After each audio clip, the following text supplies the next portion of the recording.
Et là, il y en a, tiens. En mars, André Pinatel, 81 ans, sort régulièrement en quête d'asperges sauvages et il n'a pas son pareil pour les dénicher.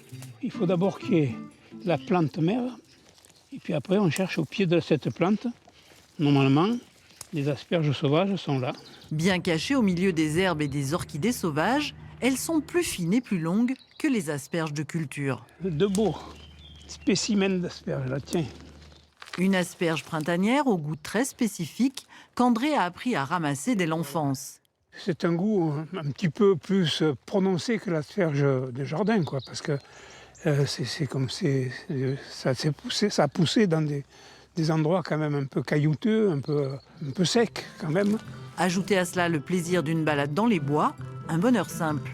Les amateurs d'asperges moins avertis se tourneront, eux, vers les marchés où les premières bottes ont tout juste fait leur apparition. Là, en Provence, il commence déjà à y en avoir, quoi. Ça va arriver.